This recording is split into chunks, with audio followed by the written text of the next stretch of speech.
O príncipe é rejeitado e banido por obter um poder lixo. Ele é exilado em um deserto inóspito. Mas ali acaba sendo o início de uma grande história. Usando sua magia de areia, ele pode realizar grandes feitos.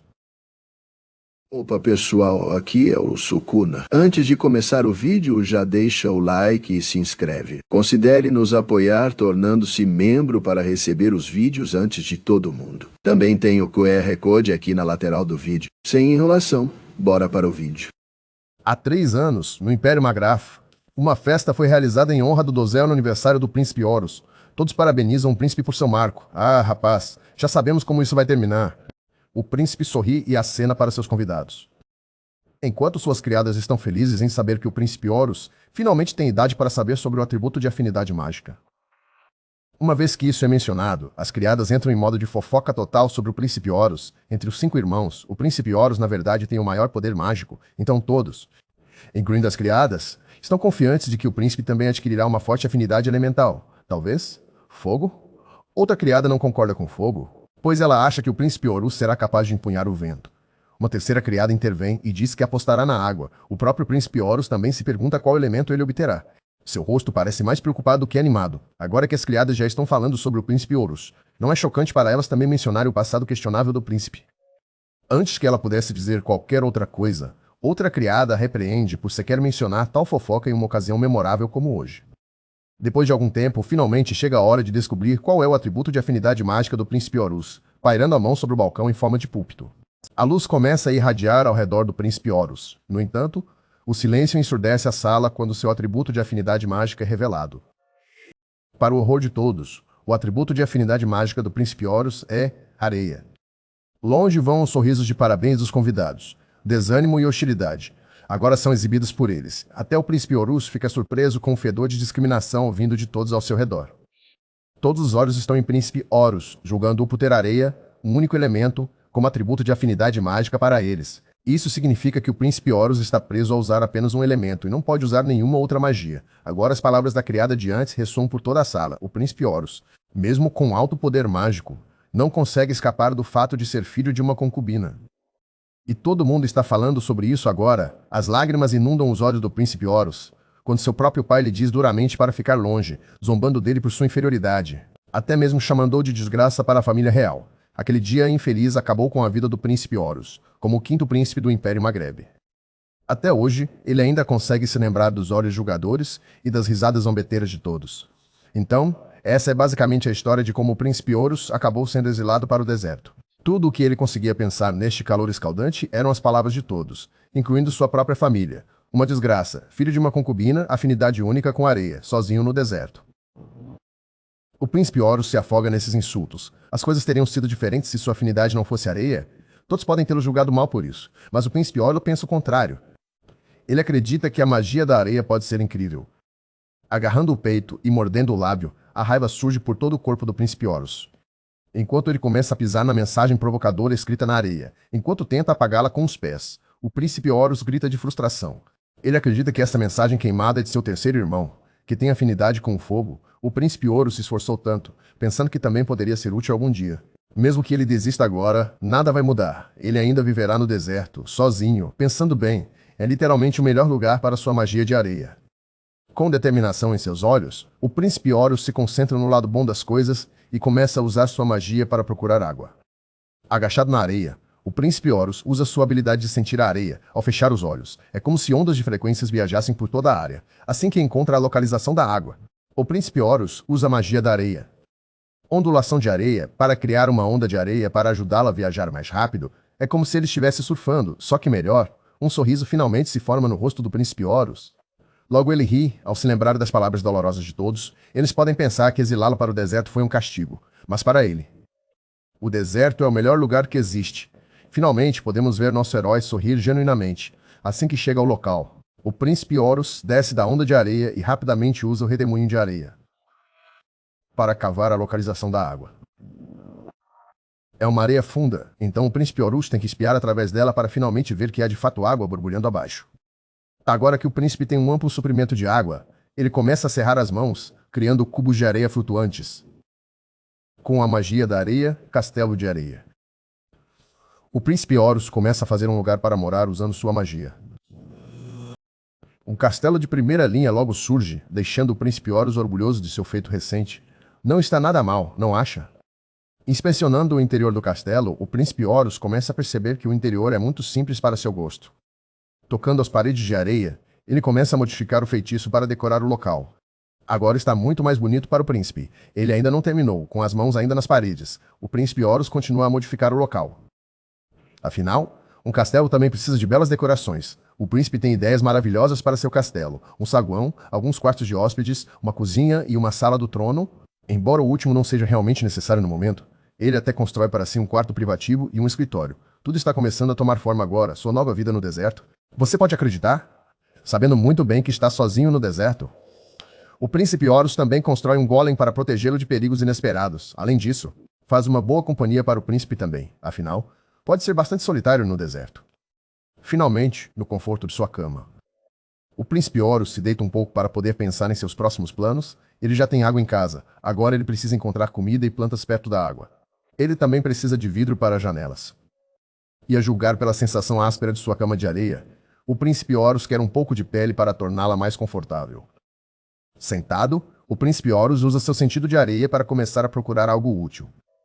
Seus sensores mágicos vasculham o vasto deserto. Fechando os olhos, o príncipe começa a sentir algo. Para sua surpresa, não está em sua lista de coisas necessárias, mas uma pessoa, um estranho, que por acaso desmaiou no meio do deserto. Problemas se formam para o estranho, pois o príncipe Horus também podia sentir várias coisas ao redor do estranho. Saindo rapidamente do castelo, o príncipe Horus usa a ondulação de areia para correr em direção ao estranho. Enquanto isso, o estranho encapuzado havia de fato desmaiado, e o camelo de confiança paira sobre o estranho para proteger seu dono. Goblins agora estão se aproximando lentamente da dupla, prontos para devorar suas presas. O camelo não se intimida. Em vez disso, ele lança aos goblins um olhar resoluto, enquanto continua a cobrir seu dono. Os goblins aproveitam a oportunidade para atacar. E bem a tempo, o príncipe Horus chega e rapidamente invoca a lança de areia para erradicar esses monstros desagradáveis. Todos os goblins não tiveram chance contra o príncipe. O príncipe Horus com certeza tem um timing impecável, mas espere, ainda não há tempo para comemorar. Alguns dos goblins conseguiram escapar, e há mais que surgiram do nada. O príncipe supõe que os que ele matou eram todos iscas, nesse caso. Talvez essa próxima habilidade mágica finalmente resolva o problema. Levantando as mãos, o príncipe Horus lança magia de areia. Tempestade de areia, um tornado logo aparece. Mas antes que pudesse finalmente aniquilar os goblins restantes, as feras rapidamente cercaram os estranhos mais uma vez. O príncipe Horus não tem escolha a não ser lançar outro feitiço, magia de areia, anel de areia. Ondas de anéis de areia aparecem diante do príncipe, varrendo instantaneamente os goblins ao meio, literalmente divididos ao meio. Assim que a barra está limpa, o príncipe Horus pergunta à dupla se eles estão bem. Ele então se aproxima do estranho que desmaiou e revela a capa do estranho. E uau, o príncipe Horus não esperava encontrar uma donzela tão bonita por baixo. Leva alguns segundos para o príncipe Horus parar de olhar para o rosto do estranho, sabendo que não é realmente o momento certo para fazer olhos arregalados. Enquanto o príncipe Horus carrega a garota, o camelo relincha em desconfiança. O príncipe tranquiliza o camelo dizendo que ele está ali apenas para ajudá-los e que eles devem se mudar para um lugar seguro primeiro. Usando a ondulação de areia, o príncipe Horus e o camelo cavalgam a onda de areia para chegar mais rápido ao castelo. Quando o camelo se assusta, o príncipe mais uma vez o tranquiliza dizendo que é apenas sua magia, fazendo sua mágica, entendeu? Eles logo chegam ao castelo. O camelo não consegue acreditar que seu salvador também possui um castelo tão extravagante lá dentro. O príncipe Horus imediatamente coloca a garota na cama de areia, olhando para ela. O príncipe Horus já sabe que precisa encontrar algo nutritivo e fácil de comer para a garota. Caso contrário, eles podem dar adeus às chances de sobrevivência da garota, pedindo ao camelo para esperar com a garota. O príncipe Horus volta para fora para usar seu sentido de areia, para encontrar qualquer coisa que possa ajudar a garota. A frustração começa a crescer nele quando ele sente uma reação biológica de algum lugar. Vale a pena verificar, eu acho. Assim que o príncipe Horus chega ao local, ele vê formigas brancas e pretas lutando. Com as formigas brancas em menor número, o príncipe Horus as ajuda usando a fonte de areia nas formigas pretas. As formigas pretas são lançadas pulando sobre a areia. Elas acabam desistindo e correm direto para casa. Olhando para as formigas em retirada, o príncipe Horus questiona se ele acabou de testemunhar um conflito entre as formigas do deserto. Não leva muito tempo para ele pensar sobre isso porque uma formiga branca cutucou sua calça. As formigas brancas começam a falar em linguagem de formiga, a qual o príncipe responde com um confuso de nada. Como sinal de gratidão, elas entregam uma membrana em forma de bola ao príncipe Horus. O príncipe rapidamente a inspeciona e vê que tem um líquido pegajoso dentro, dando uma cheirada. O príncipe descobre que na verdade cheira doce como mel de formiga. Agora que ele tem isso, ele agradece às formigas pelo presente antes de se despedir delas para voltar ao castelo. Ele rapidamente alimenta a garota inconsciente com mel de formiga. Pouco a pouco, o príncipe Horus leva seu tempo para alimentar a garota. Ele está totalmente confiante de que vai salvá-la. No dia seguinte, o príncipe Horus começa a acordar. Aparentemente, ele havia adormecido enquanto estava sentado ao lado da garota. Ele logo é saudado pelo olhar preocupado da garota. A garota finalmente está acordada. Ela imediatamente agradece ao príncipe Horus por salvá-la e expressa seu desejo de retribuí-lo de alguma forma. O príncipe gentilmente a recusa, dizendo-lhe que está mais do que feliz por ela ter se recuperado. A garota, no entanto, tinha outros planos em mente. Ela pede ao príncipe um favor que ele pode achar que é demais, mas ela tem que tentar a sorte, certo? Ela então pede descaradamente ao príncipe Horus se ela pode ficar com ele em seu castelo. Lágrimas começam a se formar nos olhos da garota, enquanto ela implora por um lugar na vida do príncipe Horus, quero dizer, castelo. Definitivamente castelo, quando ele ouve a garota oferecer qualquer coisa em troca, a mente do príncipe Horus deve ter se descontrolado, porque assim que ele pensou nisso, ele rapidamente se deu um tapa sonoro. Ele então pergunta à garota como ela acabou no deserto. Antes disso, a garota se apresenta como Isis e seu camelo se chama Ron. Isis mais uma vez agradece ao príncipe por salvá-los dos goblins, após uma troca de apresentações. O príncipe pergunta o motivo pelo qual Isis desmaiou no deserto. A tristeza pinta o rosto de Isis. Ela pode não ser capaz de divulgar toda a história, mas ela compartilha como foi expulsa de seu país. Assim como o príncipe Horus, isso choca Isis. Ela não esperava que o príncipe tivesse sido exilado como ela. O príncipe Horus então compartilha sobre suas lutas no início.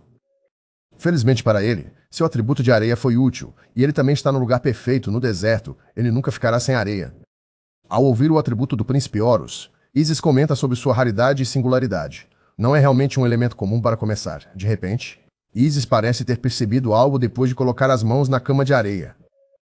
Antes que o príncipe Horus pudesse proferir uma única palavra, Isis se levanta e se aventura do lado de fora. Ela inspeciona o lugar por completo, notando tudo, desde as portas e o corredor até os pilares primorosamente trabalhados, tudo feito de areia. Isis então pergunta ao príncipe Horus se ele construiu o lugar sozinho. Embora confuso com a pergunta, o príncipe rapidamente confirma isso. Agora a garota acha que essa é a razão pela qual o príncipe Horus foi banido de seu país. Porque a magia da areia é limitada apenas ao uso da areia, e todos disseram ao príncipe que é completamente inútil. Isso enfurece tanto Isis que ela não tem medo de mostrar o quão zangada está agora. O príncipe Horus foi capaz de construir um castelo tão incrível, e até salvou uma estranha como ela. Ela não pode acreditar que as pessoas exilaram o príncipe Horus apenas porque ele conseguiu ter magia de areia. Com muita seriedade em seu rosto, Isis pega as mãos do príncipe Horus e diz a ele que eles construirão o maior reino juntos. Olhando de volta para seus olhos determinados, o príncipe Horus não pode deixar de concordar com ela. Percebendo quão errado isso pode ter soado, Isis solta as mãos dadas e rapidamente explica que ela só queria retribuir ao príncipe Horus e que não tem para onde ir. Ela realmente não quis dizer isso de uma maneira especial ou algo assim. Não. Inquieta, Isis continua a murmurar uma explicação para o príncipe Horus. Ela não tem segundas intenções nem nada. E bem, também o quê, Isis? Antes que ela pudesse continuar divagando, o príncipe Horus lhe dá um sorriso suave, enquanto estende a mão. Com ambos não tendo para onde ir, o príncipe Horus propõe que ambos se ajudem a partir de hoje. Isis lentamente pega a mão do príncipe Horus, confirmando seu acordo. Agora que isso está decidido, vamos a assuntos mais urgentes. O príncipe Horus rapidamente leva Isis para fora. E, usando a ondulação de areia, eles viajam juntos com Haku. Isis está muito tonta com o meio de transporte deles. Pelo menos Haku parece estar gostando agora, enquanto se agarra a Hakako para salvar sua vida. Isis pergunta ao príncipe que tipo de magia ele está usando agora. O príncipe explica rapidamente que é uma onda de areia e faz ondulações de areia para que possam se mover mais rápido. Eles finalmente chegam a um oásis. O príncipe Horus planeja pegar algumas plantas para colocar do lado de fora do castelo. Isis fica maravilhada com a forma como o príncipe Horus detectou este lugar. O príncipe então diz a ela que usou magia baseada em areia que pode localizar objetos através do som refletido. Isis está mais do que maravilhada agora. O príncipe Horus foi capaz de usar um feitiço de precisão que transmite vibrações claras, feitiço Al. Avistando alguns cocos. O príncipe Horus pega um. Agora que eles têm plantas, eles precisarão caçar e trazer de volta um pouco de carne e pele. Não leva muito tempo, antes que você perceba, eles estão de volta ao castelo com carne e pele. Graças à magia do príncipe Horus, eles conseguiram detectar o movimento, então a caça foi mais fácil de fazer.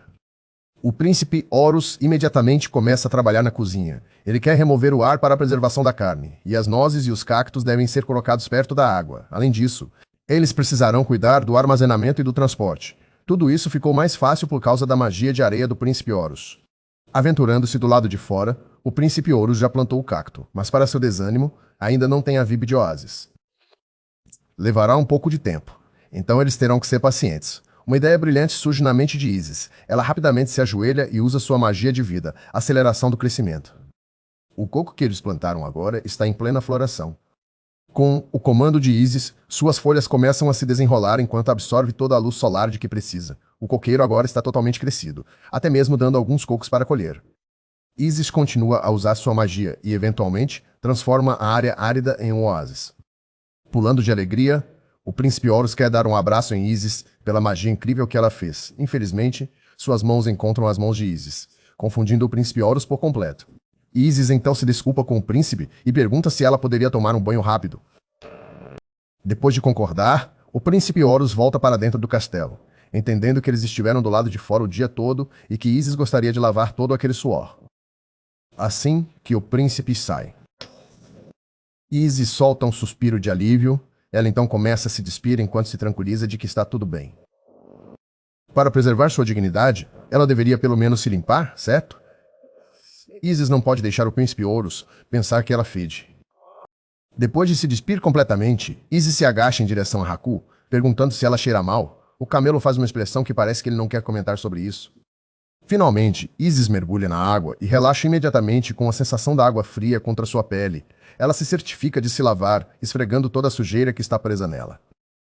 Enquanto desfruta de seu banho, Isis pergunta a Haku como ela deveria retribuir ao príncipe Horus e o que poderia fazê-lo feliz. Bem, um banho soa muito bem para o príncipe também. Falando nisso, o príncipe Horus está bem na entrada do castelo esperando Isis terminar seu banho. Ele pode realmente ouvir os resmungos de Isis do lado de fora. Lá fora, Isis ainda está nua, esticando seus músculos doloridos. Ela deve pensar em algo para retribuir ao garoto que salvou sua vida. O príncipe Horus está tendo dificuldades, frustrado com todos esses pensamentos dentro de sua cabeça. Ele não quer pensar nisso. Mas está ficando muito difícil não pensar em uma linda garota no meio do banho. A ideia de uma Isis tímida, querendo retribuí-lo em grande estilo, é um pensamento interessante. Talvez um pouco de contato pele a pele resolva o problema. De repente, o príncipe Horus ouve um grito vindo de fora. É definitivamente Isis. Ele corre para fora, pensando que ela pode estar em perigo novamente, mas ele para no meio da frase ao absorver o corpo de Isis, enquanto segura uma formiga de mel. Isis logo percebe a situação em que eles se encontram agora. Seu rosto fica vermelho, enquanto ela luta para encontrar as palavras para preencher o silêncio constrangedor entre eles. Cobrindo os olhos, o príncipe Horus se vira rapidamente. Ele tenta dizer a Isis que não viu nada. Ele não viu nada além dos memões de Isis. Parece que o príncipe está tentando se convencer mais do que Isis. Isis também pegou seu vestido de antes e se cobre. Ela então diz ao príncipe Horus que as formigas de mel pareciam um pouco preocupadas. Depois que Isis se veste, os dois ainda estão estranhos um com o outro. Olhe para eles com as costas voltadas um para o outro. O príncipe Horus explica que ficou um pouco assustado com o grito de Isis. A garota também diz a ele que as formigas de mel meio que apareceram do nada, enquanto ela estava tomando banho. Falando nisso, a formiga de mel de antes se aproxima do príncipe Horus e tenta se comunicar com ele. Infelizmente, o príncipe Horus não fala a língua das formigas, então será um pouco difícil decifrar isso. Observando a formiga de mel, Isis acredita que ela quer que eles vão com ela. A formiga de mel, enquanto ainda subia nas mãos do príncipe Horus, concorda com a cabeça. Acho que eles vão. O príncipe sabe que eles precisarão ir e fazer conexões se quiserem passar suas vidas no deserto, então, para o reino das formigas eles vão. Com a orientação da formiga de mel, eles logo chegam ao que parece ser um castelo construído inteiramente de terra. As formigas de mel têm um ninho para um reino.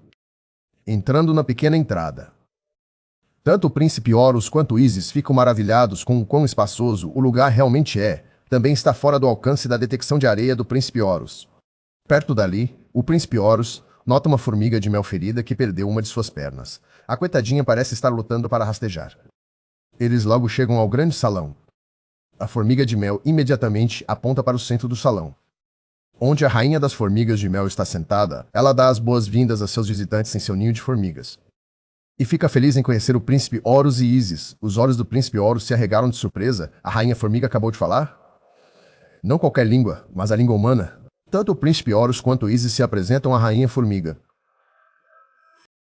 Em algum momento após a conversa, a rainha formiga agora está cavalgando a onda de areia do príncipe Horus. Ela agradece por aceitar o pedido deles, mas também está preocupada se o pedido deles está realmente bem com o príncipe. O príncipe Horus garante, expressando seu grande interesse em ajudar as formigas de mel. Afinal, é um deserto sem fim. Eles não terão ninguém em quem se apoiar, a não ser um no outro. Então, qual é realmente esse pedido?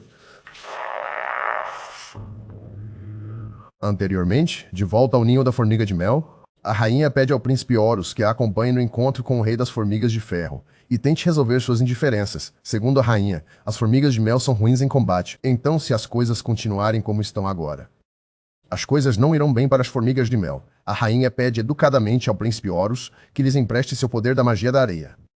Pensando nisso, o príncipe acredita que as formigas de mel precisam de melhorias em suas habilidades de combate. Mas o príncipe Horus e Isis são relativamente novos no deserto, então um reconhecimento seria benéfico para eles enquanto conversam. O príncipe Horus então propõe uma relação transacional com as formigas de mel. O príncipe e Isis fornecerão às formigas de mel provisão de magia, combate e proteção. Em troca, ele pede às formigas de mel seu mel. Sem mais delongas, a rainha formiga concorda com a proposta justa. Depois disso, eles imediatamente partem para encontrar o rei das formigas de ferro. Por isso estão todos cavalgando a onda de areia do príncipe Horus. A rainha formiga então compartilha com surpresa. Ela está com a magia do príncipe Horus. Ela nunca esperou que um atributo de elemento único como a areia fosse tão poderoso. Isis intervém dizendo que a magia do príncipe é realmente incrível. Na verdade, a onda de areia é feita para o combate, e não permite que ninguém o siga. A rainha agora está maravilhada por eles terem conseguido a ajuda de alguém tão poderoso quanto o príncipe Horus. O príncipe discorda disso. Para ele, é todo um entendimento mútuo. Eles estão ambos se ajudando. A formiga de mel, cavalgando a cabeça do príncipe Horus, finalmente faz um som, sinalizando que eles estão perto do ninho da formiga de ferro. Ao contrário do castelo da formiga de mel, o reino da formiga de ferro parece mais uma montanha.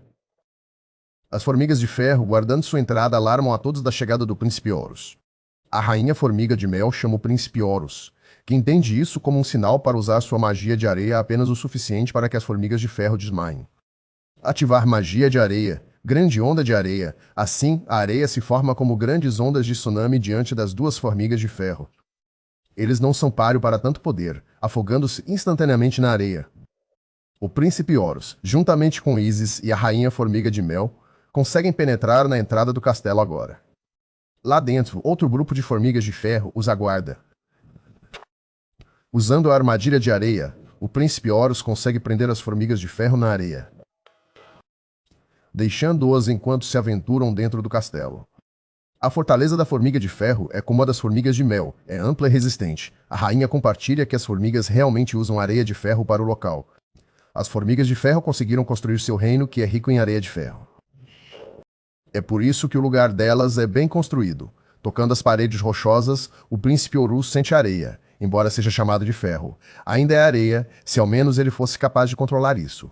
Se o rei lhes permitisse ter um contrato mútuo, como as formigas de mel, o príncipe Horus está pronto para ajudar o rei em troca de um pouco de areia de ferro. De repente, as paredes de areia começam a mudar de forma. Isso surpreende tanto Isis. É como ver as paredes ganharem vida. O príncipe Horus olha com espanto. Ele nunca soube que também podia controlar a areia de ferro. Com essa descoberta, o príncipe Horus não terá problemas para conter as formigas de ferro. Preocupe com a areia restante que ele tem com ele. Todos eles caminham pelo amplo corredor da Casa das Formigas de Ferro. Em algum momento, o rei finalmente se revela. Ele expressa sua surpresa ao ver que a própria rainha veio até o reino deles. Melhor ainda, ela trouxe pessoas com ela. Sentado em sua sala do trono no final do corredor, está ninguém menos que o rei das formigas de ferro. A rainha das formigas de mel imediatamente fala de seu desejo de conversar sobre um possível cessar-fogo. No entanto, o rei é arrogante pra caramba. Ele não precisa de tal coisa. A rainha tenta persuadi-lo, dizendo-lhe que sempre deve haver espaço para discussão entre eles. O rei de repente se levanta, carregando sua arma afiada com uma mão. Ele então provoca a rainha, dizendo-lhe que ela morrerá em suas mãos. Gritando, o rei promete a morte à rainha das formigas de mel. Lançando-se em direção à rainha, o rei aponta sua lança afiada para ela. O príncipe Horus rapidamente fica na frente da rainha, protegendo-a enquanto usa magia de ligação de areia de ferro para o ataque. A rainha então diz ao príncipe Horus que o rei das formigas de ferro normalmente não é assim. Algo parece terrivelmente errado com ele. O príncipe Horus então usa seu sentido de areia. E imediatamente descobre que há outra vida detectada na cabeça do rei. Isis adivinha que pode ser um demônio parasita e sugere que eles usem sua magia de vida para curar o rei. Por enquanto, o príncipe Horus planeja arrancar o parasita do rei. O príncipe Horus precisa fazer isso sem se aproximar muito do parasita e sem prejudicar o rei, concentrando sua magia em um controle preciso da areia. O príncipe Horus começa a pairar as mãos para fazer um golem. Assim que o golem está completo, o príncipe Horus ordena que ele segure o rei. Mas o rei consegue quebrar o golem com um único golpe de sua arma. Tanto Isis quanto a rainha das formigas de mel ficam maravilhadas com a força do rei. Isso não dissuade o príncipe Horus, no entanto, usando sua magia, ele lança outro feitiço para fazer outro golem. Desta vez, o golem surpreende o rei por trás e o subjuga com sucesso. Segurando o rei no lugar, o príncipe Horus corre em direção a eles para que ele possa usar sua magia para se livrar do parasita na cabeça do rei. O príncipe Horus começa a suar, enquanto navega cuidadosamente sua areia dentro da cabeça do rei. Ele consegue localizar o parasita, agora ele só precisa pescá-lo para fora da cabeça do rei. Com o tempo, o príncipe Horus consegue se livrar do parasita. Enquanto salta no ar, o príncipe Horus rapidamente usa sua magia de areia para esmagar o parasita. O príncipe então pergunta a Isis sobre a condição do rei. Felizmente, ele está seguro. Sua energia pode ter sido consumida intensamente pelo parasita, mas Isis está confiante de que ele acordará em breve. Enquanto segura o rei em seus braços, a rainha agradece ao príncipe Horus por ajudá-los. O príncipe diz a ela que não há necessidade disso, pois ele apenas fez o que era necessário, tanto como um bom vizinho quanto como parceiro comercial. O rei finalmente acorda. E a primeira que ele vê é a rainha das formigas de mel. Assim que ele vagueia seus olhos de formiga pela sala, ele se assusta com a presença de Isis e do príncipe Horus. O rei entra em modo de batalha novamente, pensando que a dupla está lá para derrubar seu reino. Isis imediatamente se esconde atrás das costas do príncipe Horus, enquanto a rainha explica ao rei que eles são na verdade os únicos que se livraram do parasita em sua cabeça. A confusão nubla o rosto do rei. A rainha das formigas de mel então diz a ele que explicará tudo o que aconteceu antes. Após uma pequena recapitulação, o rei fica furioso ao descobrir que foi manipulado para um estado demoníaco. De joelhos, o rei das formigas de ferro implora o perdão da rainha e expressa sua gratidão ao príncipe Horus. Para expressar sua sinceridade, o rei quer presentear o príncipe Horus com algo como forma de assumir a responsabilidade por suas ações, embora não tenha sido ele, mas o parasita que o controlou. Levantando a mão, o príncipe Horus pede ao rei e à rainha que discutam tais assuntos em seu próprio castelo. E na chegada, as formigas mostram seu espanto com o lugar. A própria rainha ouviu as fofocas de sua formiga de mel sobre o esplendor que o castelo do príncipe Horus tem, bem como o belo oásis que ele fez. Tanto o rei quanto a rainha entram em uma conversa sobre o lugar. Eles veem o Mel Natsumayashi e se admiram com as decorações dentro do castelo. Quão incrível é a magia do príncipe, certo? O príncipe Horus só podia ouvi-los com estranheza, mas eles estão aqui para assuntos importantes. Eles logo se sentam no escritório particular do príncipe Horus. O príncipe vai direto ao assunto. Antes de divulgar sua proposta, o príncipe Horus fica em silêncio.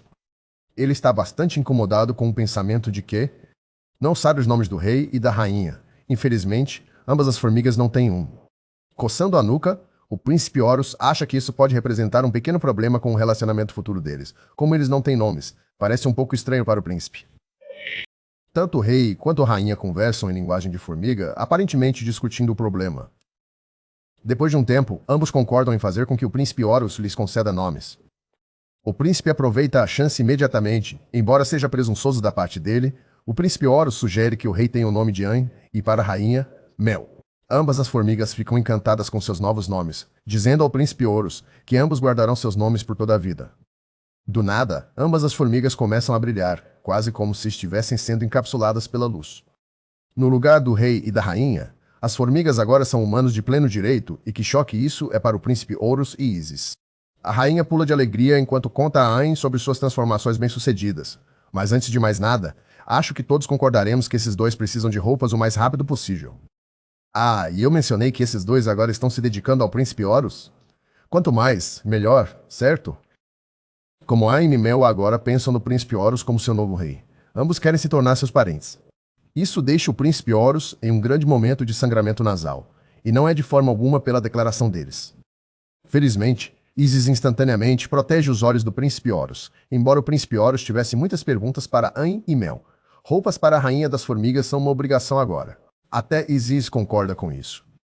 Roupas parecem ser a menor das prioridades de Mel agora. Para ela, é mais importante curar o sangramento nasal do príncipe Horus. Isis grita a plenos pulmões. O mínimo que Mel poderia fazer é se cobrir. A rainha das formigas de Mel rapidamente se desculpa, pois não está acostumada a ser humana e toda a etiqueta que vem com isso. Isis então entrega a Mel suas roupas apenas por enquanto. Mas, como ambas as meninas têm tipos de corpo muito diferentes, as roupas de Isis parecem uma mini toalha na rainha. Isis então cobre os olhos do príncipe, perplexa com este espetáculo. O príncipe Horus então sugere que ele faça um manto de areia. Depois daquele pequeno fiasco, tanto Ayn quanto o príncipe Horus caminham pelos corredores do castelo, enquanto conversam sobre como conseguiram suas formas humanas. Segundo Ayn, é exatamente como as lendas previram. Quando um ser mágico recebe um nome de um humano, um contrato se forma entre eles. Ayn só esperava que eles se tornassem familiares, mas para sua surpresa, eles realmente se transformaram em humanos, mesmo com a surpresa inesperada. Ayn ainda chama isso de uma grande sorte, e fica feliz em servir o príncipe Horus, lealmente até que seu corpo se transforme em pó. Ao mencionar o serviço ao príncipe, o príncipe Horus então pergunta sobre o reino da formiga de ferro. Certamente será um grande incômodo ir e voltar de seus reinos, apontando para fora. Ayn já resolveu este problema de antemão. Ele rapidamente relocou o reino da formiga de ferro bem em frente ao castelo do príncipe Horus. Assustado, o príncipe Horus pergunta quando tudo isso aconteceu. Ele realmente não suspeitou de uma única coisa. Como os novos parentes do príncipe Horus, seu dever é estar sempre ao lado do príncipe. Então é isso. Além da realocação da formiga, o príncipe Horus avista Mel no oásis com suas formigas de mel. Ela está atualmente fazendo roupas, desfiando folhas em fios e tecendo-os juntos. Isis, vendo o príncipe de cima, pede ao príncipe Horus que desça porque ela precisa de um pouco de ajuda com algo. Uma vez do lado de fora, Isis mostra ao príncipe uma área que ela gostaria de transformar em uma terra agrícola. O príncipe Horus acha que é uma boa ideia, mas como é areia, as colheitas não crescerão adequadamente por causa da falta de água. Para que eles cultivem, precisarão fazer solo. Concordando com Isis, o príncipe Horus diz a ela que eles precisarão reunir os materiais necessários primeiro, juntamente com Ayn e Mel. Todos eles se aventuram no deserto e se deparam com um monstro parecido com um leão.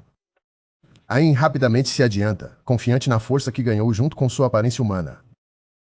Quando o príncipe Horus pergunta se ele ficará bem, Ayn bravamente lhe diz que sim. Não é como se ele estivesse indo para a batalha sem sua lança de confiança. A besta ataca imediatamente Ayn, mas o rei das formigas consegue se defender usando sua lança. Ele rapidamente empurra o monstro para trás, chamando-o de patético, pois não há desafio em derrotá-lo. E com um único golpe na cabeça. Ayn derrota a besta com facilidade. Com sua lança na mão, Ayn sorri, sabendo muito bem que ficou mais forte em sua forma humana. O príncipe Horus então parabeniza Ayn por um trabalho bem feito. O rei das formigas fica, é claro, honrado com o elogio do príncipe. O príncipe então pergunta a Ayn que tipo de magia ele usou para derrotar o monstro. O rei das formigas compartilha alegremente que foi apenas um impulso com poder mágico infundido em sua lança. Agora o príncipe Horus está além de maravilhado. Ayn conseguiu derrubar tal besta com apenas um impulso mágico. Perto dali, Mel percebe corvos circulando ao redor do monstro morto. Ela rapidamente usa sua magia de luz para assustar os corvos, e funcionou perfeitamente. O príncipe mais uma vez fica curioso sobre a magia da formiga, perguntando a Mel desta vez. Mel compartilha que a magia de luz que ela acabou de usar é de evoluir para um ser humano. O príncipe Horus então fica moado com isso. Aparentemente, a magia da luz deveria ser muito rara. Vendo a reação do príncipe, Mel rapidamente lhe diz que sua magia é para seu uso e à sua disposição imediata. O príncipe Horus tem outro sangramento nasal com a exibição frontal de ativos de Mel, fazendo Isis suspirar de frustração. E o fato de Mel não parecer incomodada com o pensamento deixa Isis ainda mais preocupada. Algo chama a atenção de Isis, apontando para outra direção. Todos olham para um campo de sorgo crescendo selvagem. É um grão de cereal da família das gramíneas, conhecido por sua versatilidade e resistência. Também tem um sabor muito bom. Isis está exultante com a sorte deles agora, encontrar sorgo branco no deserto. Quem diria? Isis, então, diz a todos para começarem a colher um pouco para levar para casa. Eles também coletarão plantas secas para usar como materiais para seu campo atualmente vazio, voltando-se para Isis. O príncipe Horus agradece por ter uma aliada que conhece as plantas. É realmente uma grande ajuda. Uma Isis sorridente garante ao príncipe que deixe tudo com ela. Voltando ao castelo. Isis dá uma palestra a todos sobre plantas para que eles tenham boas colheitas. Eles precisarão absolutamente de um bom solo. Então, antes de mais nada, eles precisarão fazer composto. O príncipe Horus entrega a Isis a caixa de areia que ela solicitou. Tanto Ain quanto Mel também conseguiram o resto dos materiais. Então, primeiro, Isis colocou as folhas de palmeira desfiadas de quando fizeram fio para roupas, depois o sorgo seco, um pouco de areia e, por último, água. Isis também colocou as tâmaras restantes, de quando as formigas de mel fizeram néctar. Depois disso, ela mistura tudo antes de usar a magia da vida para acelerar a fermentação. Isis então drena o líquido fermentado e adiciona esterco de besta mágico seco e casca de palmeira finamente moída. Misture novamente, acelere a fermentação novamente, drene mais uma vez e voila. Veja como ficou bom. Está tudo bonito e quebradiço, mas cheira um pouco, mesmo assim. Todos estão impressionados com a magia da vida de Isis. Agora é a vez do príncipe Horus. Ele então começa a moldar o composto em barras usando magia de areia. Depois, ele os alinha assim para ter canteiros no lugar. Voltando-se para Isis, o príncipe pede sua aprovação. Tudo parece ótimo. Pode não parecer muito agora, mas Isis garante a todos que eles expandirão tudo mais tarde, e depois que o solo melhorar, será um campo ainda maior. Ain não pode deixar de elogiar a melhoria que seus arredores estão fazendo, e tudo graças ao trabalho árduo de todos. Eles agora têm um castelo, um oásis, um campo agrícola e, claro, os reinos das formigas de Ain e Mel. O príncipe Horus dá a todos um sorriso caloroso, enquanto lhes agradece por seu trabalho árduo. Todos ficam comovidos com as palavras do príncipe Horus. Eles podem não estar no mesmo nível de Horus, mas é verdadeiramente uma honra ser elogiado por seu novo rei. Com isso dito, Ain tem a brilhante ideia de construir uma torre de vigia. É verdade que a vista aqui é ótima, e todos eles gostarão de vê-la em uma torre de vigia. O castelo é na verdade baseado em uma colina. No entanto, os lados oeste e norte, onde estão os campos, têm terrenos mais altos e dunas. É construído para que as pessoas possam olhar para o castelo. Pensando bem, o príncipe Horus percebe que eles precisam de uma torre de vigia. Claro, Ain faz seu voto de proteger o príncipe Horus. Então a torre de vigia não é nada urgente. Mas não. Eles já estão aqui. Então é melhor fazer isso. O príncipe Horus imediatamente usa sua magia de areia para fazer uma torre de areia ao lado do castelo. É tão esplêndido quanto o castelo também. O espanto pinta seus rostos, enquanto o príncipe Horus expressa sua ânsia de escalar a nova torre. E cara, Ain está certo. A vista é realmente, incrivelmente linda. Enquanto o vento sopra o cabelo de Isis, o príncipe Horus não pode deixar de olhar para algo ainda mais bonito. Sua aura romântica morre com todo o barulho de fundo. No entanto, olhe para Haku escalar a parede desta torre. Até Ain está torcendo por ele, enquanto Mel está preocupada com a segurança do camelo. O príncipe Horus pensou que todos estariam imersos nesse sentimento de realização. Mas, ó bem, isso ainda parece com eles. Este é o momento deles. Virando-se para os outros, o príncipe Horus intervém para avisar Haku sobre fazer coisas perigosas. Tanto o príncipe Horus quanto Isis ficam assustados ao ver que Haku foi sequestrado por um grande monstro-pássaro. Acho que isso exige outra aventura no deserto. Rápido em seus pés, Horus pula da torre de areia para que ele possa ir salvar Haku. Ele usa sua onda de areia para tentar alcançar o pássaro que levou Haku embora. Assim que Horus está quase diretamente abaixo do pássaro, ele usa o pilar de areia para se lançar no ar. Tanto o pássaro quanto Haku ficam chocados ao ver Horus na frente deles. Horus, imediatamente, usa um feitiço de encantamento chamado Pó de Areia, Punho Violento. Pelo nome em si, ele convocou um enorme punho de areia que nocauteia o pássaro gigante. As garras do pássaro rapidamente soltam Haku, deixando tanto o camelo quanto Horus felizes. No entanto, eles parecem esquecer um pequeno detalhe. Agora que o pássaro soltou Haku, ele está literalmente caindo do céu agora. Horus usa o pilar de areia mais uma vez para alcançar rapidamente o camelo em queda. Uma vez que o príncipe tem as mãos em Haku, Horus imediatamente transforma o pilar em uma bola de areia para amortecer sua aterrissagem. A bola de areia salta na areia do deserto.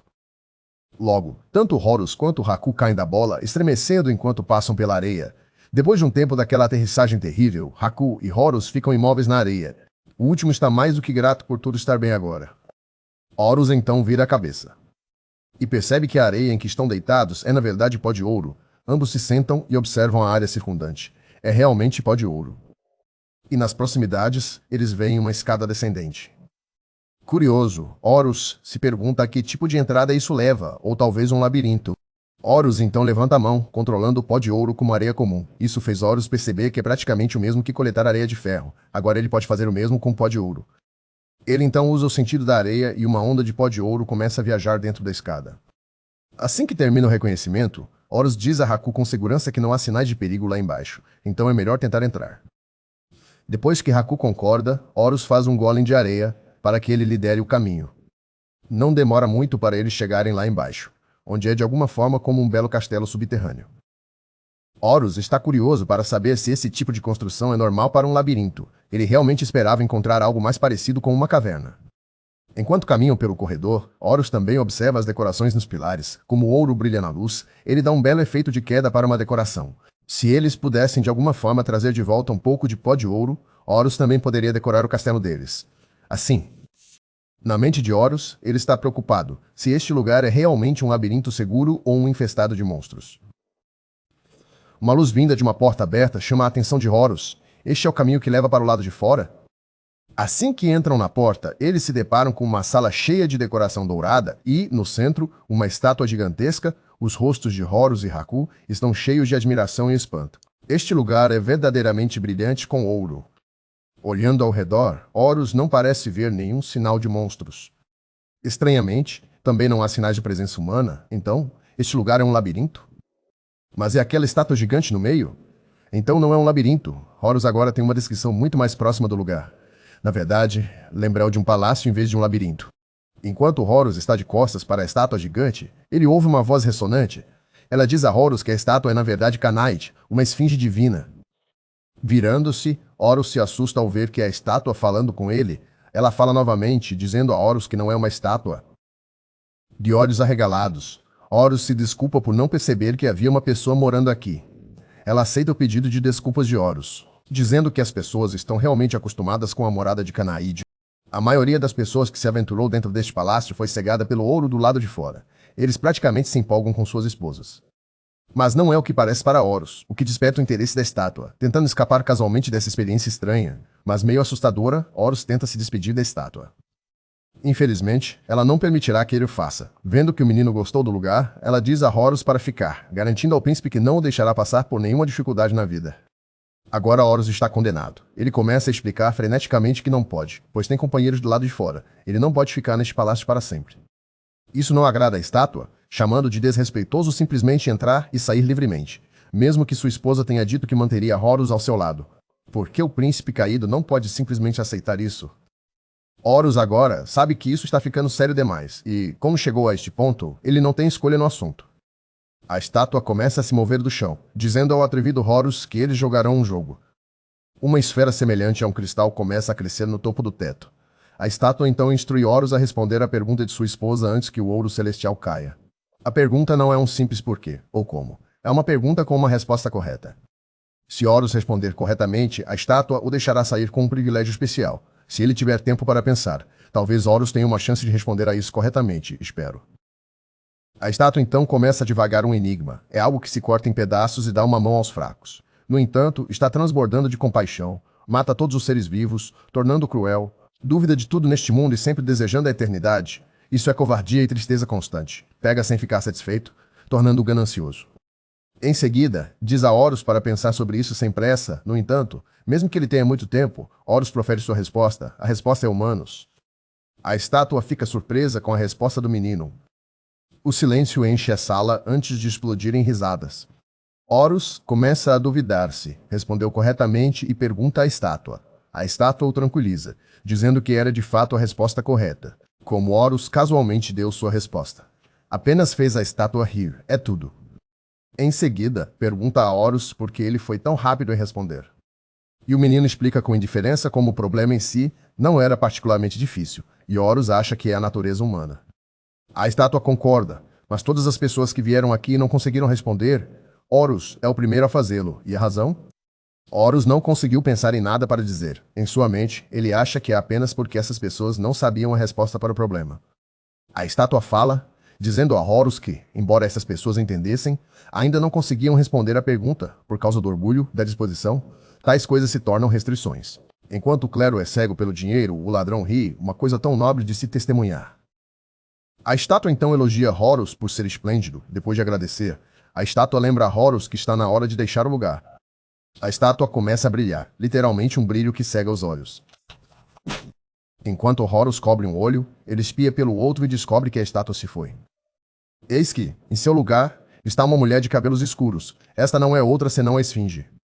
Horus então pergunta a ela por que ela está em forma humana, ao que ela apenas responde que é uma besta divina, e se transformar em diferentes formas não é problema algum.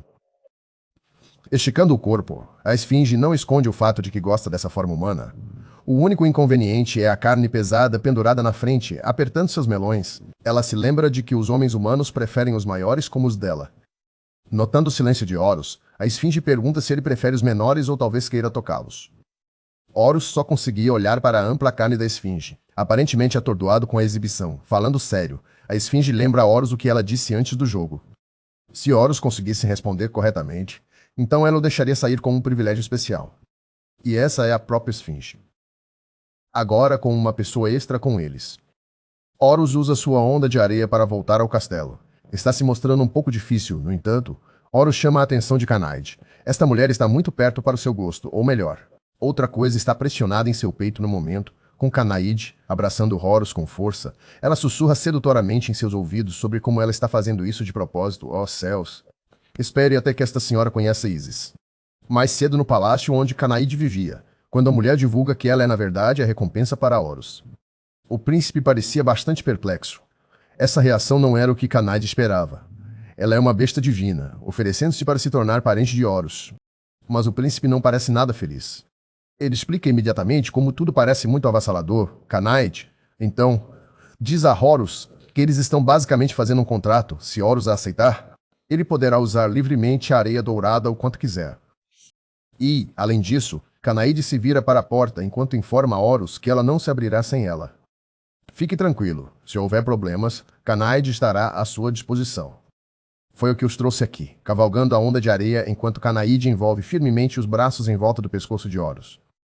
Horus tenta dar uma desculpa para ela largá-lo, depois de dizer a Kanaid que está muito quente, já que estão no deserto.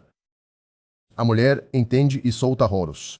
Agora que Kanaid não o está sufocando com o peito, Horus se levanta. A mulher então menciona como é estranho, quando Horus fala com ela e pede que ele lhe dê um nome. Depois de muito pensar, Horus surge com Fi. Fi se desmancha em risadas, assustando Horus no processo. Quando perguntada do que ela está rindo, Fi apenas diz a Horus como ele é uma pessoa ultrajante e anseia por servi-lo, embora Horus tenha notado a mudança de assunto. Ele não pergunta sobre isso e apenas se concentra em voltar para casa. Chegando ao castelo, Isis cumprimenta Horus e Haku. O príncipe dá a Isis as informações sobre a situação e deixe-me dizer, Isis não parece nada feliz. Isis tem cuidado de assuntos da vida vegetal, quando descobre sobre Shi e a areia dourada que Horus adquiriu. Em sua mente, é muito suspeito que uma mulher como Fi estivesse sozinha no deserto. Aen, você também estava. Isis, notando a beleza e o charme de Fi. Isis tem um palpite de que Horus está sendo enganado. Ela tem que ficar atenta. Verde não é uma cor bonita em você. Isis, a pedido de Horus, Fi se apresenta a todos no castelo. A Esfinge agora é parente de Horus, pronta para servir seu senhor.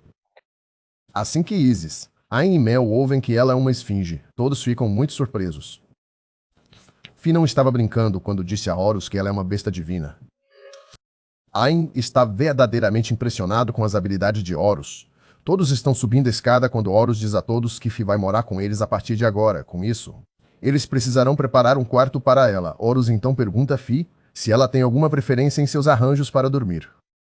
A Esfinge casualmente menciona como ela quer ficar no mesmo quarto que Horus, deixando Isis sombria e irritada.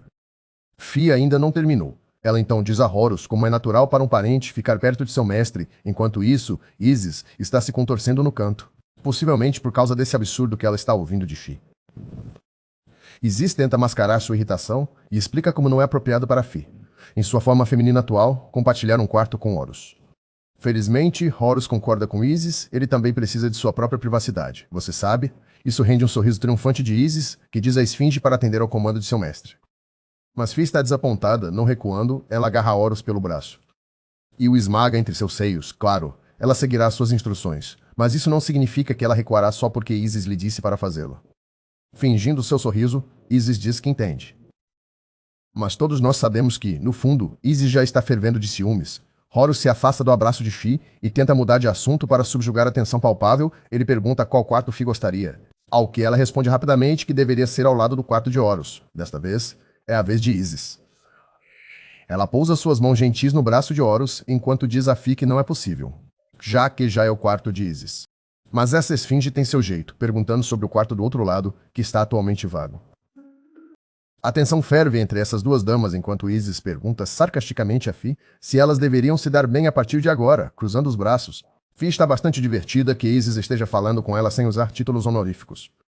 Dando uma risada sem graça, Horus expressa como ele está ansioso para que as duas se deem bem. Momentos se passaram e já é hora de dormir para Horus. Dentro de seu quarto, ele imediatamente se deita em sua cama. Com os olhos fechados, ele nota como o dia de hoje foi exaustivo, desde a construção daquela torre de areia até salvar Haku. E claro, Fi se tornando sua parente. Foi um dia muito produtivo. Amanhã será outro dia para o príncipe. Talvez ele vá procurar comida ou expandir sua área de exploração. Por enquanto, as luzes estão apagadas para Horus. Na manhã seguinte, Horus acorda Grog sentindo algo pesado sobre ele e eis que é Fi sentada lindamente em cima de Horus. Horus grita, obviamente assustado com a presença de Fi. Isis entra correndo em seu quarto para encontrar um Horus confuso e corado, e Fi, que agora está sentada na cama. Isis então pergunta com raiva a Fi sobre seus motivos. Ela casualmente chama Isis de garotinha. E diz a ela que estava na verdade meio adormecida e entrou no quarto errado. É bastante óbvio para Isis que essa mulher está mentindo. As garotas, compostas por Fi, Isis e Mel, estão todas relaxando na água fresca do oásis do castelo. Uma Fi com cara de tédio se arrepende de não ter ido com Horus e Ain. Tentando lembrar a esfinge, Isis detalha a tarefa muito importante que elas têm em mãos, que é vigiar seus campos de plantas. Até Mel concorda com Isis nesta. Inflando seus seios, Fi enfatiza sua utilidade para Horus dia e noite, no trabalho, ou mesmo em particular. Se você sabe o que ela quer dizer, isso irrita Isis como esperado. Mas ela não explode com Fi. Em vez disso, Isis diz a Fi para ajudar a cuidar das colheitas para Horus, já que ela acabou de dizer que pode ajudar com qualquer coisa. As palavras de Isis estão pingando sarcasmo. Mel também intervém, dizendo às duas garotas como Horus apreciará carne e vegetais na mesa. Agora, Fi entende a situação. E rapidamente se levanta para começar a tarefa dita. Fi então a chama por estarem relaxando tomando banho, quando Isis suspira como se estivesse se curando no último fio de sua paciência. Mel tenta aliviar sua irritação, dizendo-lhe para se acalmar. Olhando para o céu. Isis apenas espera que Horus e Ain estejam bem no deserto. Falando nisso, vamos ver o que os garotos estão fazendo agora. Vamos? A vastidão do deserto permite que Horus e Ain vejam o monstro que estão tentando caçar agora. Esta besta não é comum, cavando seu caminho sob a areia e dificultando para os garotos derrubá-la. A besta subterrânea, de repente, lança um ataque. Fazendo Ain avisar Horus, o príncipe caído tem observado a besta na verdade. E é capaz de subjugar seu ataque usando a parede de areia de ferro da magia de areia. Seu método de defesa não dura muito. No entanto, o ataque do monstro é muito poderoso para a habilidade mágica atual de Horus, quebrando as paredes de areia de ferro sem problemas. Rápido em seus pés, Horus recua bem a tempo de a parede de areia desabar. Pelo menos ele está seguro. Essa foi certamente por pouco para Horus. O monstro ainda não terminou. Horus mal conseguiu desviar do último ataque. Mas aqui está outro vindo em sua direção. É uma coisa boa que ele também seja muito habilidoso tanto em combate quanto no uso de sua magia. Em pânico, Horus se vira para Ain e diz a ele que ambos estão enfrentando um monstro que é muito forte. Mesmo o próprio Ain não esperava que isso acontecesse. Ain pula para atacar, cortando o quartzo da toupeira tartaruga de areia. Sim, quartzo, este monstro tem comido quartzo nesta região. É por isso que é excepcionalmente mais forte que os outros. Como se esses dois já não estivessem lidando com um monstro forte, o quartzo nas costas da tartaruga começa a emanar luz. Os garotos agora estão prestes a ter uma surpresa horrível. Um Horus assustado imediatamente lança numerosas paredes de areia de ferro apenas para cobrir ambos. A luz começa a piscar nas áreas circundantes, antes que tudo em seu caminho exploda e desabe. Agora os garotos estão realmente em pânico. Se eles forem atingidos por aquele raio, estarão fritos, sem trocadilhos, em algum momento. Horus percebe que não são apenas ele e Ain, mas também Haku. Ele se vira para procurar o camelo e imediatamente vê Haku, se escondendo atrás de uma pedra de quartzo. Haku, que deveria ter sido atingido pelo raio agora, está sendo protegido pelo quartzo. Clica nas mentes de Horus e Ain. O cristal de quartzo reflete a explosão. A salvação não é tão sem esperança agora. Horus rapidamente começa a trabalhar. Ele começa reforçando a parede de areia com areia de ferro como de costume. Em seguida, ele reveste a superfície com areia dourada e, como toque final, ele coloca camadas de areia de quartzo sobre ela. Voilá! Uma barreira de espelho improvisada. Com isso, eles podem definitivamente ser protegidos enquanto o feixe é refletido de volta para o monstro. Os raios de luz da toupeira tartaruga de areia finalmente alcançam a área de Horus. E como esperado, o feixe é refletido pelo espelho improvisado e na toupeira. A toupeira agora prova de seu próprio remédio amargo. Antes que eles percebam, a toupeira tartaruga de areia cai morta na frente dos meninos. E é exatamente isso que Horus conta às meninas quando elas voltam para casa, trazendo o corpo sem vida da toupeira tartaruga de areia. As 3 meninas ficam maravilhadas com o corpo enorme da toupeira, ainda mais maravilhadas que Horus tenha conseguido derrubá-la. Mel dá um passo à frente, notando como a casca da toupeira é bonita e brilhante. Aí intervém, dizendo a Mel que não é qualquer pedra bonita. Um Ain entusiasmado então pergunta a Horus sobre isso. Ao que o príncipe alegremente consente, olhando para a magnífica pedra na casca da toupeira, Horus diz a todos que na verdade é quartzo, uma pedra usada para fazer vidro. Isis e Fi, ambas têm uma ideia do que vai acontecer a seguir. Enquanto Horus sorri para seus camaradas, ele diz a todos que eles vão fazer vidro para as janelas do castelo. Horus então delega o trabalho entre todos. Ain o ajudará, Isis e Mel ficarão encarregadas de separar as plantas secas, e por último, Fi ajudará com o processo de derretimento do quartzo. Assim que terminam, uma nova máquina foi feita. Este novo bebê os fará fazer janelas em pouco tempo. Ain sinaliza a todos que o quartzo está pronto. Com isso, Horus dá a Fi o sinal para ligar a máquina. E funciona, só não para o rosto de Horus.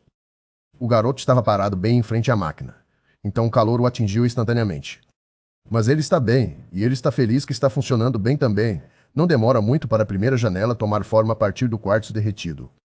E logo, Horus já está batendo nas janelas, verificando sua robustez. A essa altura, as paredes do castelo agora têm janelas, está realmente muito bonito. Virando-se para seus camaradas, Horus agradece a eles por um trabalho bem feito. Todos sorriem calorosamente de volta para Horus. Todos estão muito orgulhosos de seu trabalho, especialmente do espelho que também conseguiram fazer. Todos eles se reúnem em frente ao enorme espelho. Mesmo que ainda esteja um pouco áspero nas bordas, Horus ainda está muito orgulhoso dele. Agora eles podem realmente se arrumar olhando para seu reflexo. Com uma voz preocupada, Mel conta a Horus sobre o terrível caroço que ela desenvolveu em seu peito. Sim, exatamente aquele caroço para o qual ela está apontando. Isso faz Horus se sentir como se alguém o tivesse esbofeteado no rosto. O que ele pode esperar? Eles só recentemente conseguiram ver suas formas graças ao espelho chique que eles têm agora. Fi tenta tranquilizar Mel, dizendo que é natural para as meninas terem tais caroços no peito. Olhando para Fi, que também está tocando seus caroços, a preocupação de Mel se dissipa. Agora é Ain quem está perguntando por que ele não tem nenhum caroço como as meninas. De acordo com Fi, Ain é mais como uma armadura do que um corpo humano, na verdade. Horus então nota o silêncio de Isis no canto. E instantaneamente se defende, dizendo que não viu nada. Agora todos os olhos estão em Isis. Curioso, Ain pergunta por que Isis também não tem os caroços como ele. Os cérebros de Horus e Isis parecem travar com a pergunta de Ain. Então o Rei Formiga simplesmente repete o que disse, acrescentando até como Fi e Mel têm o que eles chamam de caroços. Sorrindo, Ain aponta como Isis não tem sinais de qualquer inchaço. Isso horroriza Horus. Especialmente quando ele ouve Isis dizer a Ain que ela, na verdade, tem os mesmos caroços. Tomando a mão de Ain, Isis a aperta com muito mais força do que o esperado. Ela então diz a Ain para se concentrar em aprender outras coisas primeiro. Ain, por outro lado, estremece de dor quando Isis agora dobra seus dedos. Horus se aproxima do Rei Formiga, dizendo-lhe que não é algo de que Ain deveria estar reclamando. Enquanto isso, Isis pega seus seios nas mãos e murmura como eles não são pequenos. É que os de Fi e Mel são ambos muito grandes. Enquanto essa comoção está acontecendo, Haku está cuidando da sua vida enquanto posa em frente ao espelho, claramente cativado por seu próprio reflexo. Um sorriso se forma no rosto de Horus. Vendo todos, ele nunca esperou ter amigos no deserto. Era apenas ele para começar. Agora há 5 pessoas e um camelo. Para Horus, parece que sua família continua crescendo. A vida não poderia ser melhor para o príncipe caído. Falando em família, Horus de repente se lembra de Mogia e se pergunta como ela está atualmente. O que ele não sabe é que Morgia, Marev, está na verdade andando pelo vasto deserto arenoso, ofegando e bufando enquanto luta para sobreviver a este calor. Ela nunca pensou que o deserto seria tão severo. E agora, ela está sem água. Morgia não estava preparado o suficiente para o que ela chama de deserto da morte. Morgia agora se arrepende de não ter forçado seus irmãos a lhe dizerem onde exatamente fica o local de exílio de Horus, embora ela duvide que eles a responderiam. Parando seus passos, Morgia usa sua magia espacial para fazer crescer uma flor na palma de sua mão. Arrancando-a, a garota sussurra o nome de Horus. A esperança começa a deixar o coração de Morgia, pensando que procurar por Horus no deserto é impossível para alguém como ela. Eu pensaria o contrário se tivesse magia espacial como a dela, mas então ela se lembra porque se aventurou aqui em primeiro lugar. Morgia não pode simplesmente desistir, ela nunca mais quer voltar para aquele castelo, mesmo que a implorem para fazê-lo. Continuando sua caminhada, Morgia vê coelhos pulando por todo o deserto arenoso. Ela sorri, surpresa ao descobrir que eles existem neste lugar. De repente, os coelhos são comidos por um monstro parecido com um sapo que acabou de sair da areia. O sapo então avista Morgia, fixando-se em sua próxima presa. Ele rapidamente lança sua língua pegajosa em Morgia, que usa sua magia espacial, transferência espacial, para transportar o monstro para fora de sua vista, jogando o cabelo para trás. Essa garota nos mostra porque ela é definitivamente uma chefe. De repente, o corpo de Morgia fica dormente. Seu corpo inteiro parece que está queimando. Morgia suspeita que possa ser da saliva do monstro. Poderia ter sido veneno? Antes que ela pudesse pedir ajuda, Morgia desmaia na areia. A ajuda chegará antes do perigo. No castelo. Durante uma refeição suntuosa, Horus menciona sobre magia espacial. Ultimamente, as coisas têm se tornado cada vez mais convenientes para todos. E o uso da magia espacial seria benéfico para eles armazenarem alimentos e ferramentas facilmente. A propósito, posso dizer como a culinária no deserto tem sido sofisticada para essas pessoas? Olhe para aquele monstro divino parecido com um caranguejo que eles cozinharam. Enfim, de volta ao assunto em questão, Horus só conhece uma pessoa que usa magia espacial, e essa é sua irmã mais nova, Morgia. Concordando com Horus, Isis olha para a pilha de coisas no castelo. Com o quão bagunçado tem estado, a magia espacial poderia realmente ser útil agora. Ninguém além de Isis parece estar interessado no tópico também. Fi está ocupada pedindo outro pedaço de garra de caranguejo de Ain, que acha que é um pedaço muito grande para uma dama como Fi. É só então que Isis percebe a informação que Horus acabou de mencionar. Ela imediatamente pergunta sobre a irmã mais nova que Horus tem. Até Fi está interessada agora, mencionando que nenhum deles jamais ouviu falar da família de Horus. Ain também intervém, expressando sua curiosidade em saber que tipo de garota é a irmã de Horus, enquanto mastiga sua comida. Horus lembra que a única coisa que ele já lhes disse é como foi banido, e nem é a história completa. Com um olhar desanimado, Horus decide contar a todos uma versão resumida de seu passado horrível. Ele começa contando a eles o motivo de ter sido exilado, porque ele só tinha um único atributo de areia. Isso não caiu bem vindo de um príncipe real como ele. Horus tem 4 irmãos mais velhos que são todos idiotas. Depois, a sua irmã mais nova, Morgia, que é a única que realmente se importou com ele de toda a sua família. Horus é o único a resistir aos atos de agressão do Império também. Depois de ouvir a história de Horus, Ain bate com o punho na mesa.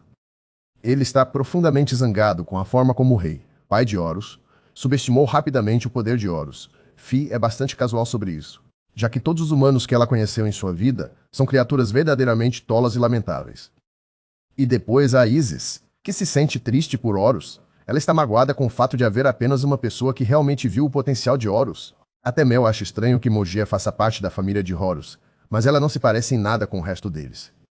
Isso traz um sorriso ao rosto de Horus, lembrando que sua mãe costumava não gostar de conflitos como Morgia. Usando sua magia de areia, Horus traz um único caule de flor. E pensa em como sua irmã mais nova está. Não muito tempo depois, um bando de formigas pretas vem relatar uma emergência a Horus. Ain se agacha rapidamente, reconhecendo as formigas batedoras que ele enviou para inspecionar a área, ao ouvir o relatório das formigas. Ain rapidamente diz a Horus que as formigas encontraram uma garota inconsciente a sudoeste de sua localização. Quando Horus pergunta sobre as características da garota,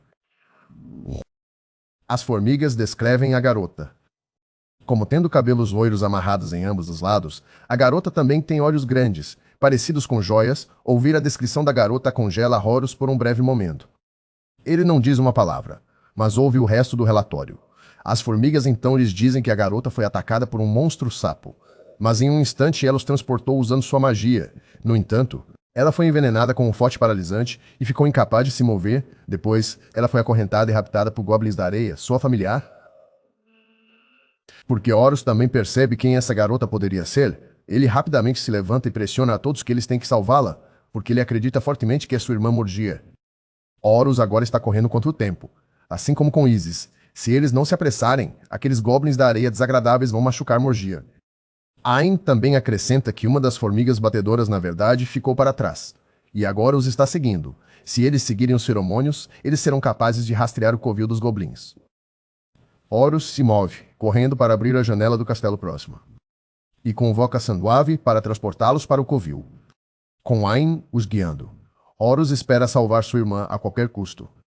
Fi, que percebe a tensão no corpo de Horus, pede a seu mestre para não se deixar levar demais. Ela também compartilha sua preocupação com as algemas que os goblins usaram em Morgia. Pressionando-se nas costas de Horus, Fi compartilha como os goblins da areia são monstros astutos e ardilosos que usam armadilhas como armas. Eles são conhecidos por isso. Mas Fi nunca ouviu falar de goblins acorrentando e levando alguém embora. Eles devem ter cuidado. Ela lembra. Horus concorda com ela. Não é como se ele fosse do tipo descuidado de qualquer maneira. Criando uma bola de areia, Horus a aponta para o céu, onde um monstro parecido com um pássaro está prestes a atacá-los. O príncipe está calmo. Tudo bem. Todos olham para o pássaro caído com surpresa. Ninguém realmente notou o monstro que estava prestes a atacá-los. Isso alivia a preocupação no coração de Fi, agora sabendo que Horus está no controle total de suas emoções. Eles logo chegam ao local. A formiga batedora imediatamente acena para que todos o sigam em direção ao covil do Goblin. Enquanto caminham pela trilha de areia, Horus encontra uma flor no chão semelhante à que ele fez anteriormente.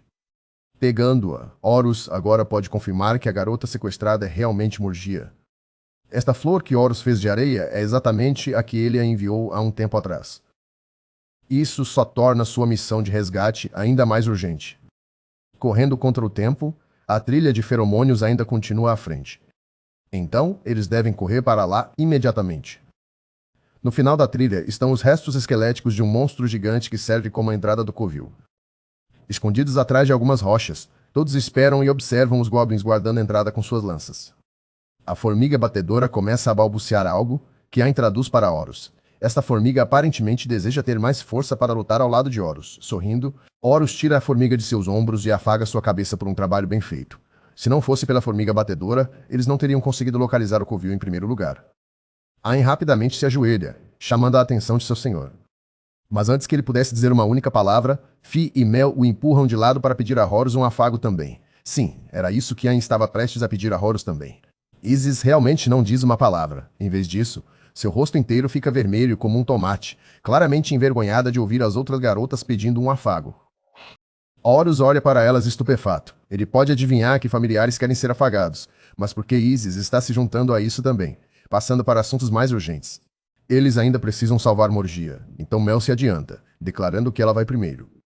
Ela então usa o flash do dedo da magia da luz para atingir 2 goblins bem na cabeça. Isso causa uma comoção total que alerta os outros goblins. Agora é a vez de Fi.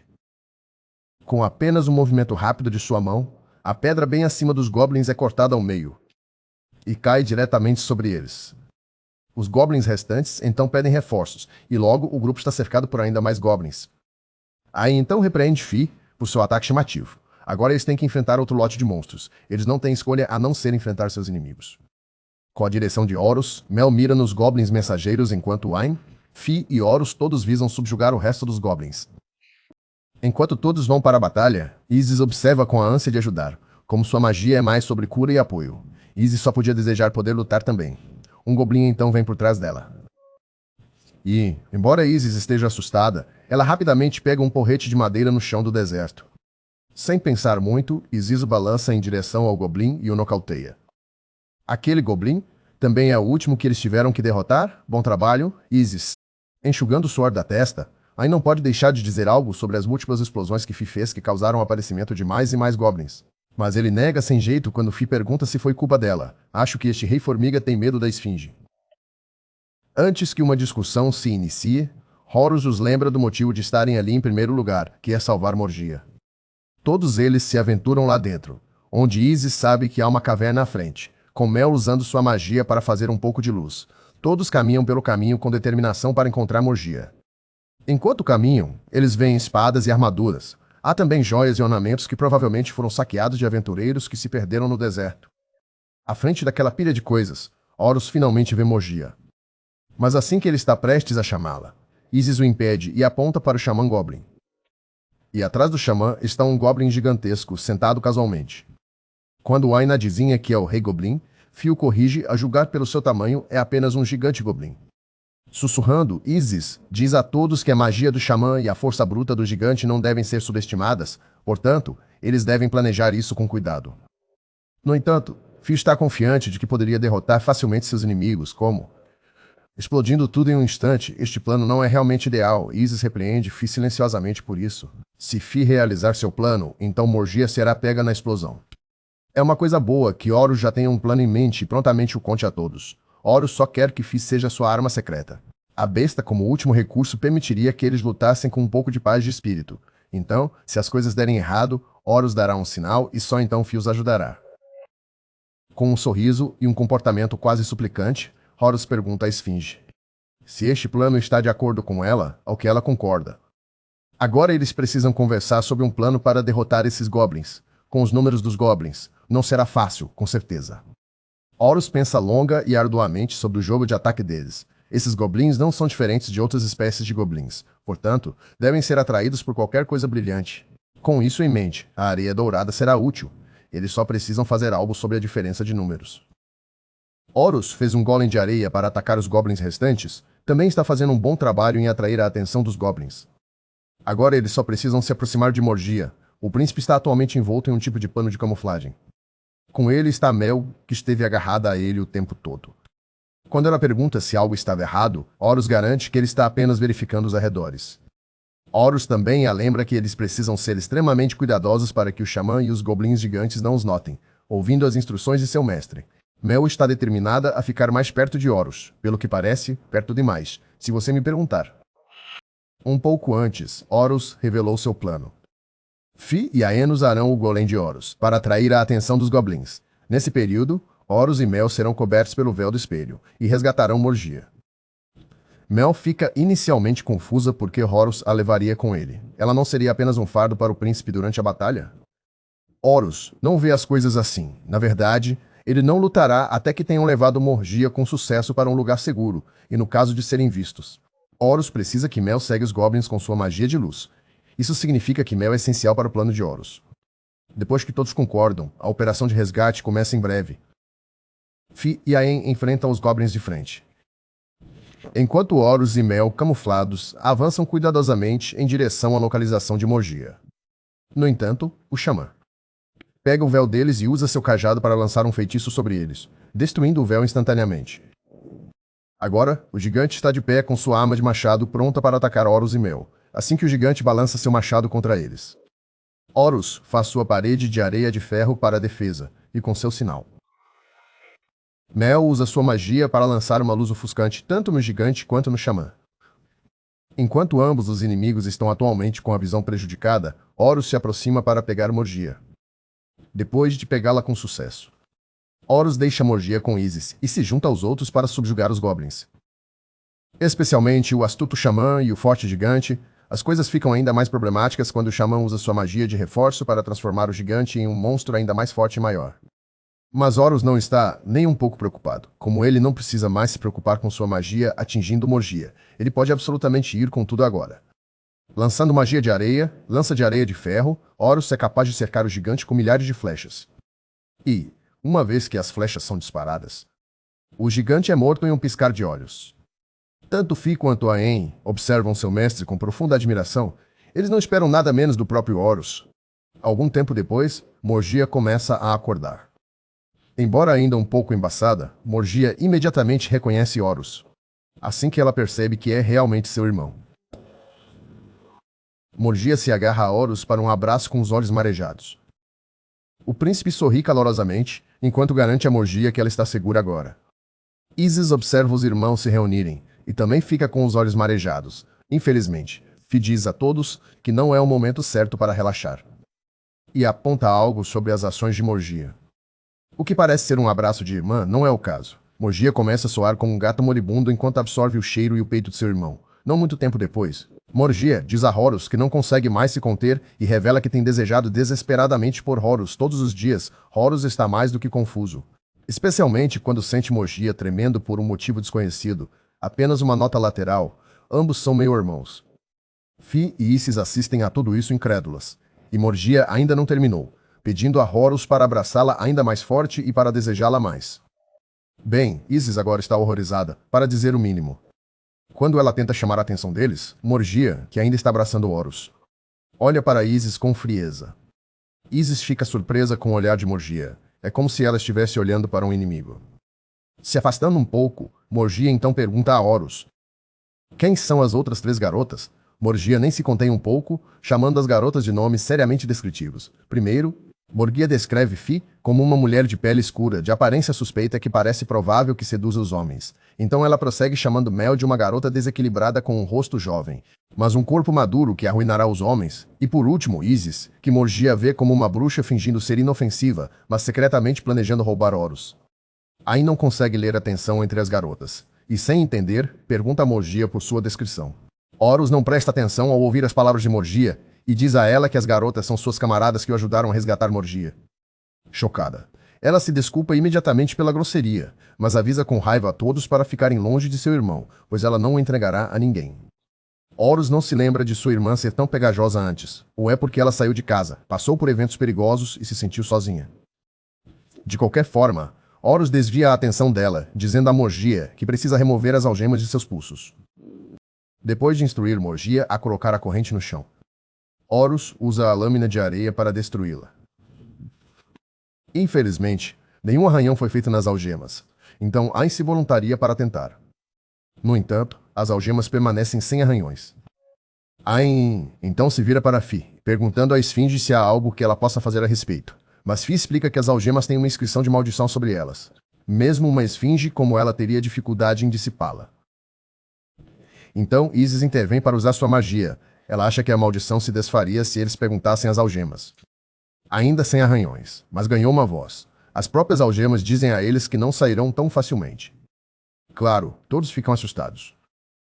Especialmente Morgia, que está acorrentada a elas. As algemas até confirmam a Morgia que podem falar, fazendo com que a pobre garota as bata implacavelmente em uma rocha próxima. Embora não cause danos, as algemas ainda repreendem Morgia por ser irritante. Em seguida, pergunta a Morgia por que dar vida a ela se eles vão apenas chamá-la de nojenta. Horus está confuso enquanto Fi elogia Isis por usar um tipo interessante de magia, mas o rosto de Isis está cheio de decepção. Sua magia pode conceder a própria força vital bruta. Às vezes, ferramentas mágicas de alto nível ganham vontade própria. Isis esperava pedir diretamente às algemas para se destrancarem. No momento, Morgia está estendida no chão do deserto, aparentemente sem esperança com essa aprovação. As algemas também respondem a Isis, apontando que seu trabalho é trancar e não destrancar. Continuará trancando e trancando. Destrancar é impossível. Isis também tenta persuadir as algemas. No entanto, as algemas ainda não cedem e dão a Isis uma condição. Se Isis deixar que ela se prenda a ela, as algemas podem reconsiderar. Ao ouvir isso, Morgia se recusa veementemente. Isis também salvou sua vida e não há como Morgia querer que Isis seja sua substituta. Tendo outra ideia, Ain pergunta se Morgia pode se libertar usando sua magia espacial, embora Horus ache que é uma ótima ideia. As algemas imediatamente os dissuadem. No momento em que Morgia se separar delas, o espírito de Morgia será despedaçado e ela morrerá. A tristeza enche os olhos de Morgia, isso significa que as algemas ficarão com eles por um tempo. Suspirando, Morgia aceita seu destino. E nomeia as algemas, bem criativo, hein? Agora que as coisas estão resolvidas, Fi então pergunta a Horus sobre explorar o resto do covil. Ain concorda imediatamente, dizendo que pode haver tesouros escondidos lá dentro. Horus percebe que Ain está certo. Os goblins são conhecidos por acumular objetos de valor. Eles podem até encontrar algo para remover as algemas, ou talvez não. Antes de partirem, Isis chama a atenção de Morgia para dizer a ela que é estranho que ela também esteja acorrentada a Horus como uma sanguessuga. Isis vê isso como uma proximidade excessiva que irmãos comuns normalmente têm. Morgia responde que é perfeitamente normal em todos os lugares, o que Fi chama de mentira. Horus então intervém, e diz a Morgia que não consegue ver à frente. Morgia olha fundo nos olhos de Horus, dizendo a seu irmão que sua visão deveria estar preenchida apenas com ela.